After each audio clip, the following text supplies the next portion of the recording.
Hello and welcome back to All Things Money. I'm your host, David Blain. During this segment, we're going to continue talking about the fiscal cliff. You may have heard referred to in the media. It refers to 4 key pieces of legislation that will expire at the end of 2012 that have the potential to throw the U.S. economy back into a recession. Number 1, the expiration of the Bush tax cuts, which, by the way, President Bush has said that he hates it when people refer to them as the Bush tax cuts, but that's what everybody calls them. And I don't remember the name of the legislation that enacted it, so we'll continue calling it the Bush tax cuts. Number 2, the expiration of the payroll tax cut. Number 3 was the enactment of new health care reform taxes, increased taxes. And number 4 is the spending cuts that are scheduled to take place due to the compromise to increase the debt ceiling last August. Okay, so now comes the tricky part. What do all these things mean? Well, there's several studies out there. Number 1, J.P. Morgan, a lot of the investment banks, larger banks, the Congressional Budget Office, everybody's trying to get a handle on what exactly this means. J.P. Morgan and the Congressional Budget Office, there's somewhat of a consensus, or maybe a median estimate, that these impacts will slow down GDP growth by 3.5% next year. Now, you may be saying, wait a minute, we're not even growing at 3.5% now. Well, you're exactly right. With tepid growth right now between 1% and 2%, a 3.5% cut in GDP growth would certainly throw us back into recession very quickly, and that is the feeling of a lot of people. And so, before the elections, as I mentioned last segment, Congress is unlikely to actually do anything about this. So the fate of this thing falls in what's called the lame duck conference, and I don't take you back to your elementary school political science, but a lame duck session of Congress is the one convening between Thanksgiving and Christmas after the elections. And so if Congress returns, the existing Congress, a Democrat-controlled Senate, Republican-controlled House, and President Obama will either be reelected, which will embolden his stance, or he will be a lame duck president, which will then he'll be free. He won't care what he does.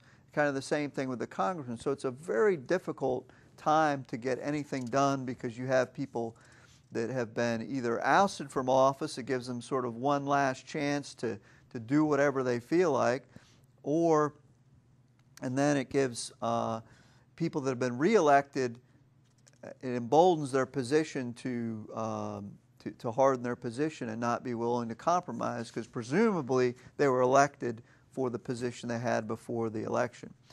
So our hope is that that they can avoid this fiscal cliff. I think it would be disastrous for the economy if it did. The most likely candidate for compromise is the Bush tax cuts. That one of the compromises that's being thrown out is to extend them for one more year, and I'm laughing because seems to be the solution that Congress comes up all the time is, well, we're not going to actually decide anything. We'll just punt it down the road, and we'll worry about that again next year. But that is one theory being floated, is that everyone will agree to extend them for one more year.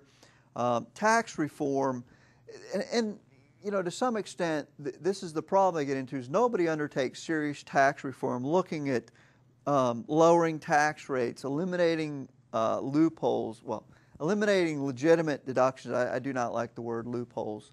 Eliminating legitimate deductions that people don't think should be in the tax code anymore, simplifying the tax code, eliminating the AMT, things like that are things that desperately need to be done, and there's just not enough time to get that done.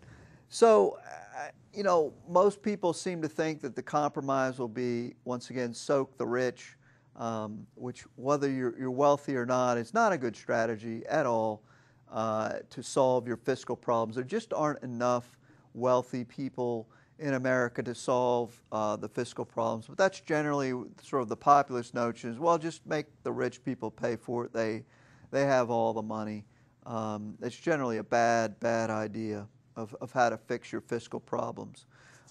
It's kind of like the way I use it is if you have, and I see this all the time, you have a family and say, you know, the mom and dad or the mom created a fortune and, you know, they have millions of dollars.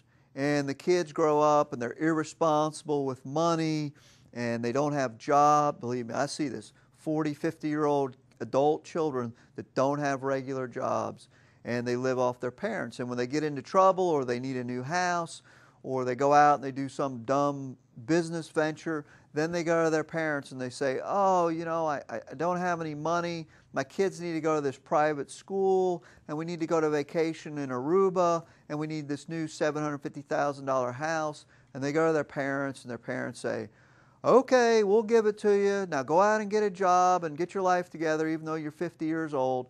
I see this all the time. That's exactly what the populist notion is that, oh, the wealthy have all the money, let's just get it from them. You're not fixing the problem at all. And in fact, it's not, they don't even have enough money to fix the problem, but even if they did, it would be a short-term problem because once you take their money, then where are you going to go the next time?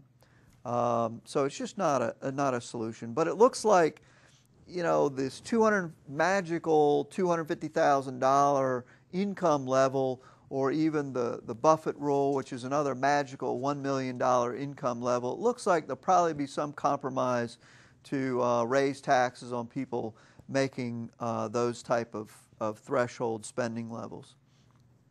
So that's kind of some of the analysis for this fiscal cliff. Once again, the four major things that we have: the expiration of the Bush tax cuts, expiration of the payroll tax cut, the new health care reform taxes, and the spending cuts. Well, we're coming up on our second break. When we come up, we'll wrap up on this topic of the fiscal cliff.